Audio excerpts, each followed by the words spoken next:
The galaxy had never cared much about small blue planets. Most worlds circling average stars were forgotten long before anyone could name them. But one day, deep space scanners from the Orion Trade Federation detected strange signals coming from a small system humans called Sol. The discovery reached the Galactic Council, and soon every major species began laughing. "Primitive creatures," said the Vorn diplomat, his tendrils shaking in amusement.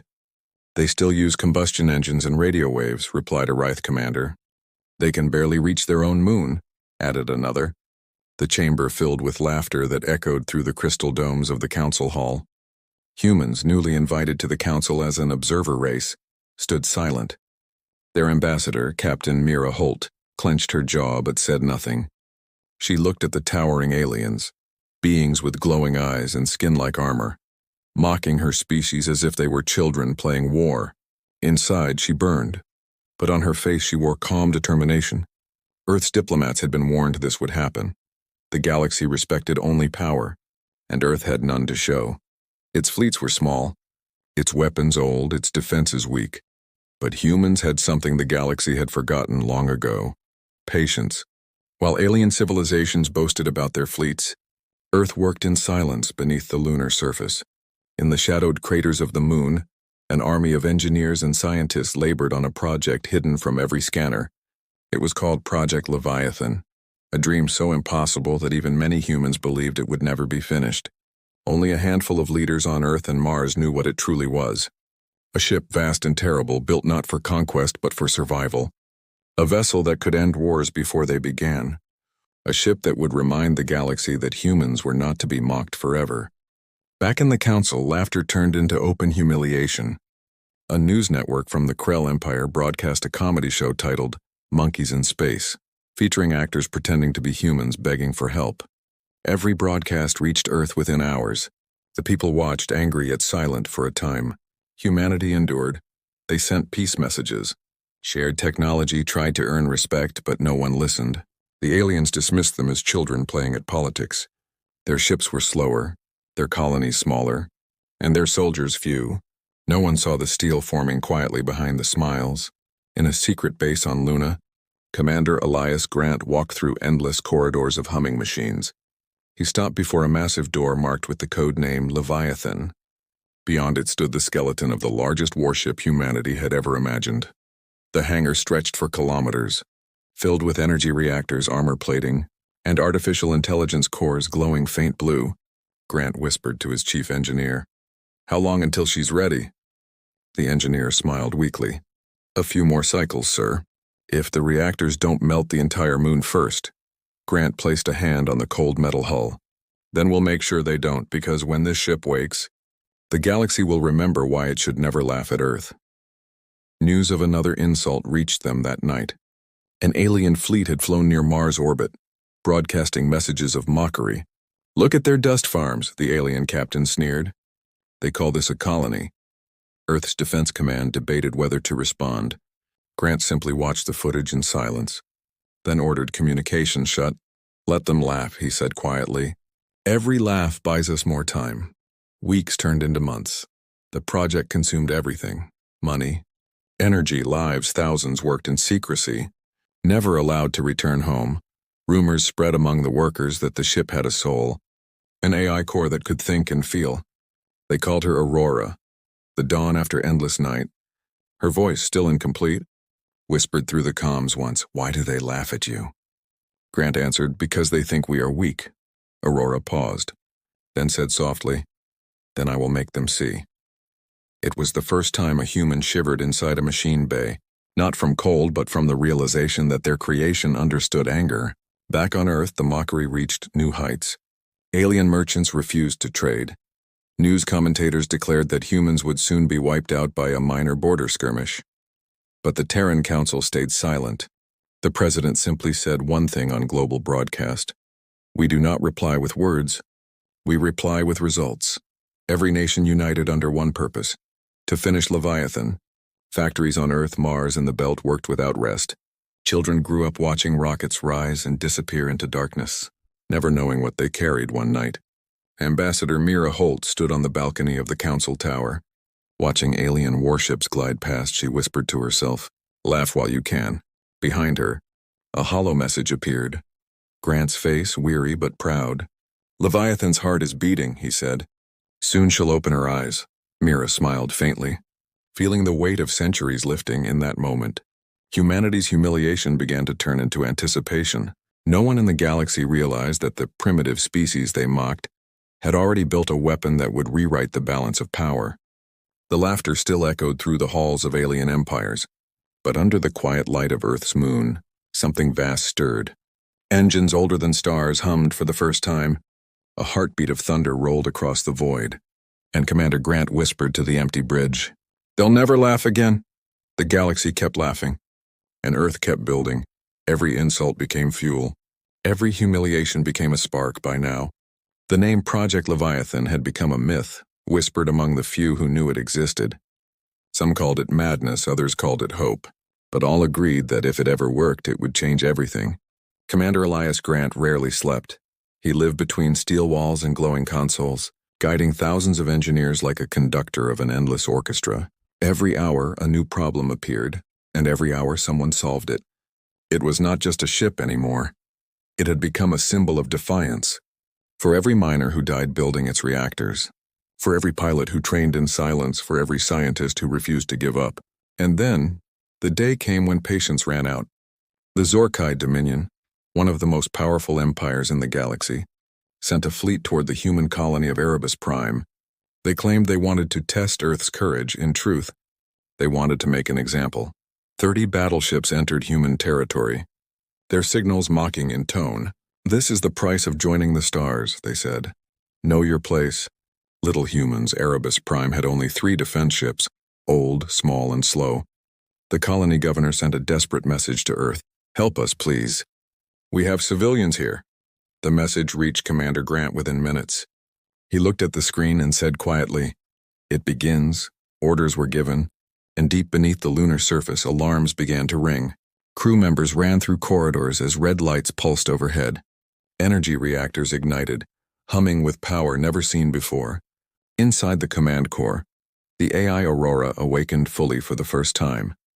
Her voice filled the ship, calm and powerful. "All systems active."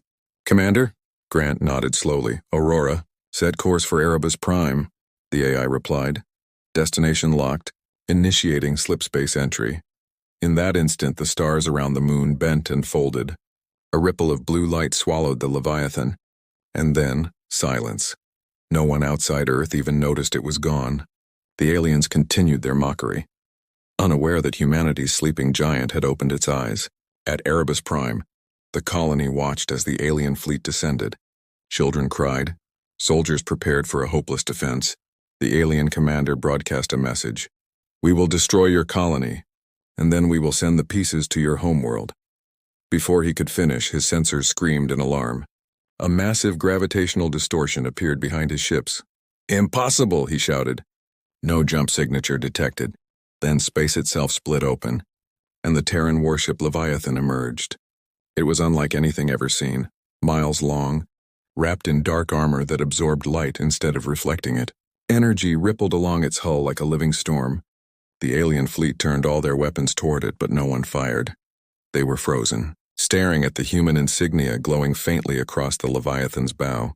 The insignia of Earth. Commander Grant stood on the bridge, his hands folded behind his back. "Aurora," he said quietly, "broadcast to the enemy fleet." Her voice carried across every frequency. "This is the Terran Warship Leviathan. Leave human space immediately, or be destroyed." Laughter echoed through the alien comms. The Zorkai admiral sneered. "1 ship against 30? Brave but foolish." Grant's eyes hardened. "Fire!" The Leviathan's main cannon, powered by an entire city's worth of energy, charged for less than a second before unleashing a beam of pure white light. The space between ships turned to fire. 5 alien battleships vanished instantly, vaporized without sound. Shockwaves rippled through the fleet. Sensors malfunctioned, shields collapsed. Engines died within seconds. Half the Zorkai armada was gone. Panic spread. "This can't be human technology," shouted one of the alien captains. But before they could regroup, Aurora spoke again. "Second volley ready?" Grant raised his hand, paused for one breath, and whispered, "Fire again." The beam swept across the sky like the judgment of gods. When the light faded, nothing remained but drifting metal and silence. On Erebus Prime, people looked up in disbelief. Their attackers were gone, erased in moments. A child whispered, Did Earth save us? The governor, tears in his eyes, replied, No, child. Humanity saved itself. Across the galaxy, reports began to spread. Entire fleets had vanished near human territory. No survivors, no signals, just silence. The Galactic Council demanded answers. How could the humans do this? Shouted one ambassador. They can't even build a proper cruiser, another said. But Ambassador Mira Holt only smiled faintly and said, Maybe you should stop laughing and start listening. In the silence of space, the Leviathan drifted home, its hull still glowing from battle, its AI humming softly. Aurora's voice broke the quiet. Commander, mission successful. All targets neutralized. Grant looked at the stars and replied, No, Aurora. The mission has just begun. For he knew this was only the beginning. The galaxy would soon realize that humanity was not weak. They had only been waiting for the right moment to strike. And that moment had come. As the Leviathan vanished into the folds of slipspace, the stars trembled for the first time in history. The galaxy had felt fear, and it came from Earth. The galaxy was restless. News of the Zorkai fleet's destruction spread faster than light itself. No one could believe that humans, the species once mocked as primitive, had erased 30 battleships in minutes. Some said it was a lie, a propaganda trick. Others whispered that Earth had made a deal with some ancient power. But deep inside, every admiral and every emperor felt it, fear. The Galactic Council called an emergency session.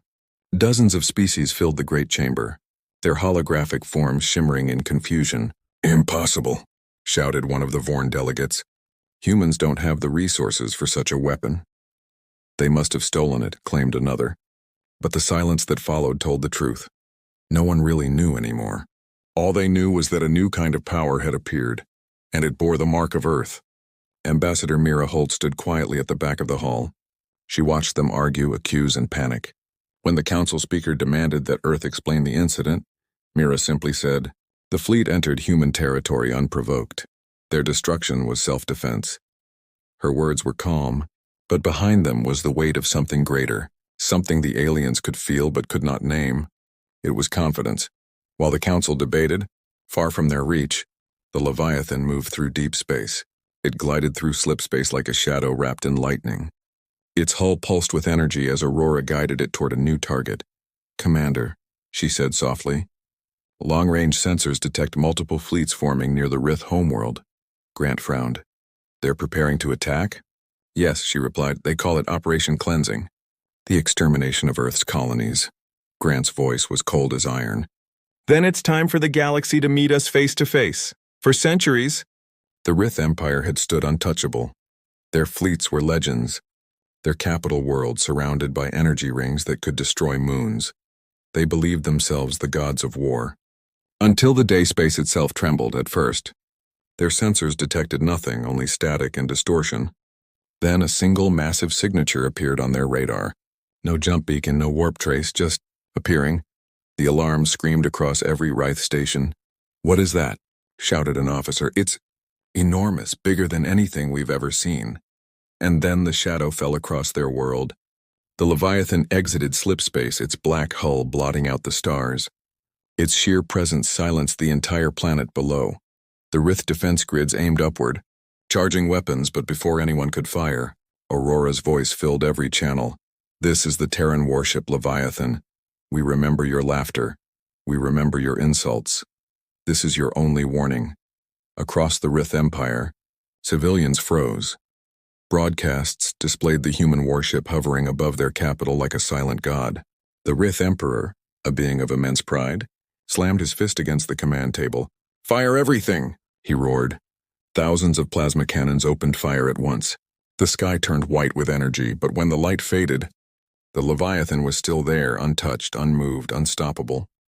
Commander Grant stood at the center of the bridge. The lights dimmed as Aurora spoke. Shield stable? 0 damage. Grant nodded slowly. Return the message. Aurora's eyes glowed across the consoles. A single pulse of light erupted from the Leviathan's core. It wasn't a beam, it wasn't fire. It was pure energy shaped like vengeance. Every orbital platform, every fleet, every weapon that had targeted Earth vanished, not destroyed, erased. Space itself shimmered, and then silence. The galaxy watched in horror as the Rith Empire's defense fleet disappeared within seconds. Broadcasts spread to every world.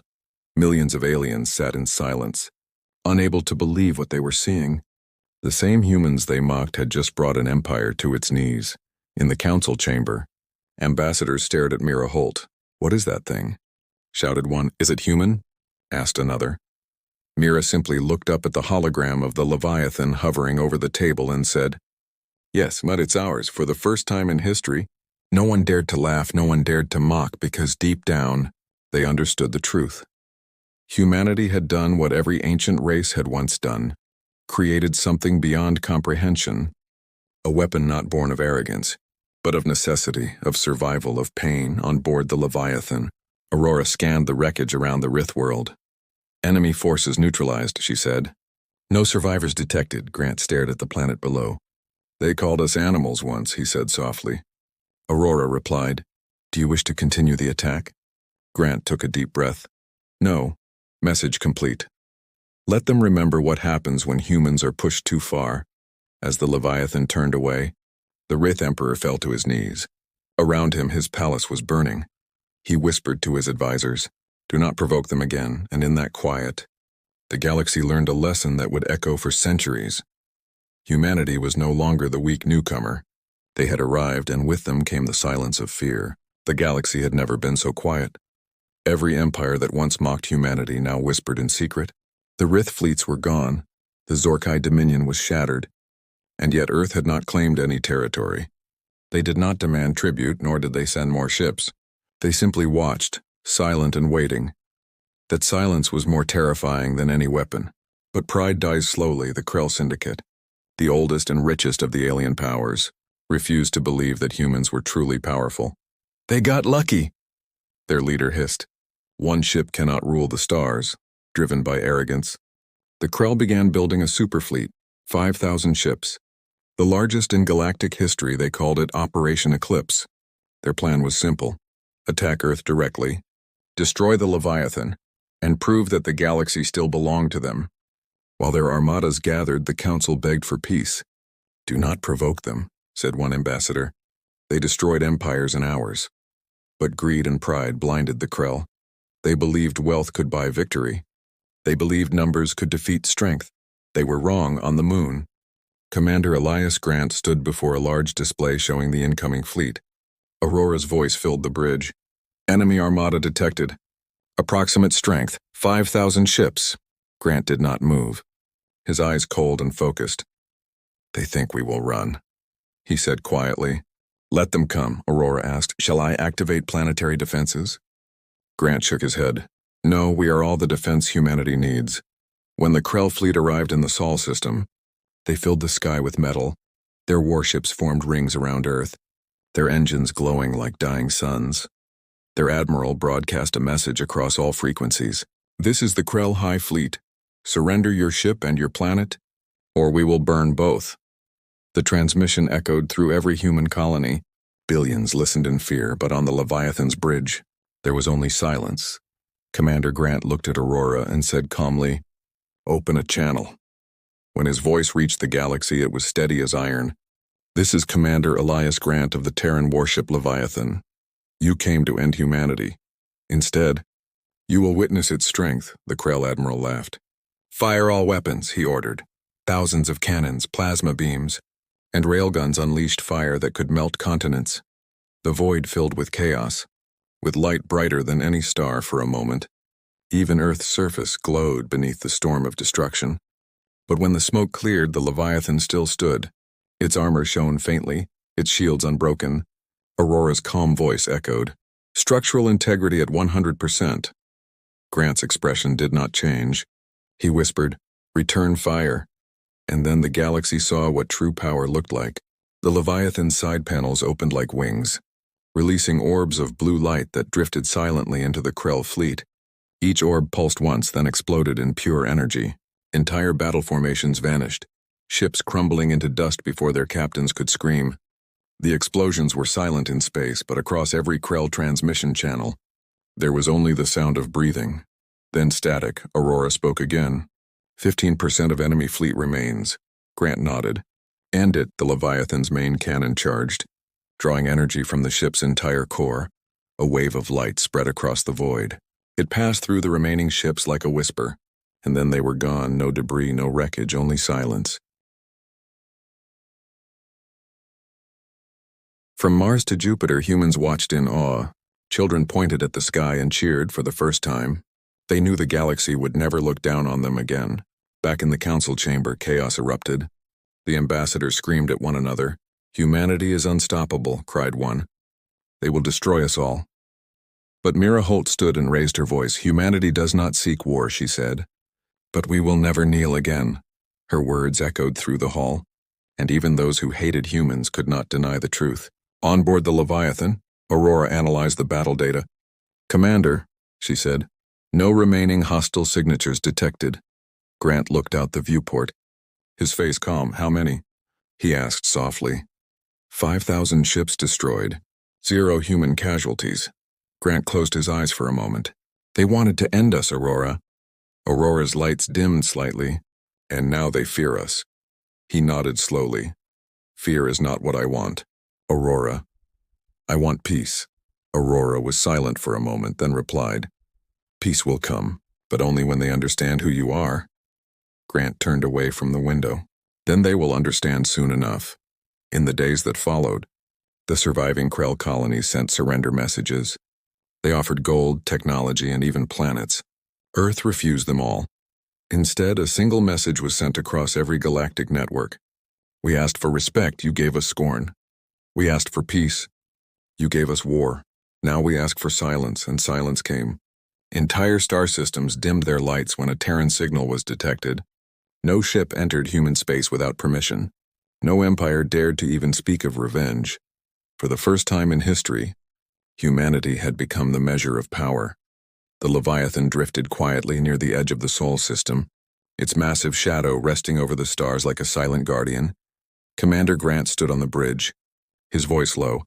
"This is not victory," he said. "This is survival," Aurora replied softly. "Survival is the beginning of victory." Outside, the stars shimmered. The galaxy was watching, and in that silence, the age of mockery ended forever. The war was over. The great empires that once ruled the stars had fallen silent. No fleets moved, no battles raged, no voices mocked the name of Earth anymore. The galaxy that once laughed at humanity now watched it with trembling respect and fear. In the deep void near Saturn, the Terran Warship Leviathan floated in calm darkness. Its black armor reflected distant starlight like the eyes of a sleeping beast. Inside, Commander Elias Grant stood on the observation deck. He had not slept in days. His reflection stared back at him through the glass, a soldier who had seen too much and felt too little. Aurora's soft voice broke the silence. "Commander, all enemy transmissions have ceased." Grant nodded slowly. "And the Council?" "They request peace talks," she replied.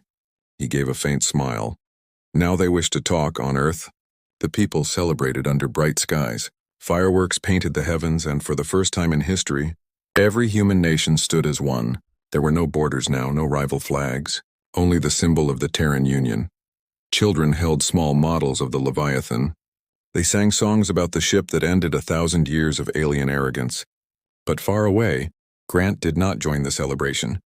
He stared into the void and whispered, "Peace bought with fire is still fire." The Galactic Council reconvened. This time no laughter filled the chamber. Every ambassador stood when Mira Holt entered. The same woman they once mocked now walked among them like a storm cloaked in calm. She took her seat and said only 3 words. "The Treaty of Sol." The Council agreed instantly. The treaty declared Earth as a sovereign superpower. It outlawed any attack or interference within Terran space, and named humanity as one of the founders of balance, a new alliance meant to keep peace through strength. But deep down everyone knew the truth. The peace existed only because of the Leviathan. A single warship had become the shadow that guarded Earth's name, and the legend that haunted every alien dream. On board the Leviathan, Aurora monitored transmissions from across the galaxy. "Commander," she said, "there is order again." Grant folded his hands behind his back, watching the stars shift slowly. There is fear again, he corrected softly. Aurora's voice was quiet. Fear maintains peace. Grant turned to face her glowing core. No, Aurora. Understanding maintains peace. Fear only delays war. There was a long silence. Then the AI spoke again, almost gently. Would you like to return home? Grant shook his head. Not yet. Earth has peace. But the stars are still restless. He looked at the vastness ahead, filled with uncharted systems, forgotten colonies, and ancient ruins. We built this ship to defend ourselves, not to rule others, he said. Let the galaxy rebuild itself. We'll watch from the shadows. Weeks passed. The Leviathan became a myth. No one saw it. No one heard from it. But everyone knew it was out there. When pirates attacked small colonies, they vanished without trace. When empires began to threaten peace again, they suddenly received a message across all channels. A simple line of text. Remember Erebus Prime. And then silence in time. Alien children spoke of the humans as legends. Stories of the silent protectors. They said the Leviathan watched from behind the stars, waiting for the next empire foolish enough to mock Earth. And in every story, the humans were not monsters but guardians, the kind that punished pride and rewarded peace. One night, as Aurora scanned a distant nebula, she spoke softly. Commander, I detect no threats, no wars, no aggression. Grant smiled faintly. Then maybe it's time. Time for what? She asked. He looked toward the blue glow of Earth in the distance. Time to sleep. Aurora paused, her voice quiet. Will they need us again? Grant replied. One day maybe, but not now. Humanity must stand without its shadow. The Leviathan turned toward the outer edge of the galaxy. Its engines glowed softly, fading into the deep dark, on Earth.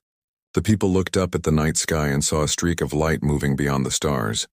They didn't know what it was, but somehow they felt safe. Centuries later, stories of the Terran Warship became myths told around fires on alien worlds. Some said it vanished beyond the galactic rim. Others claimed it still moved silently between the stars, watching, waiting, protecting.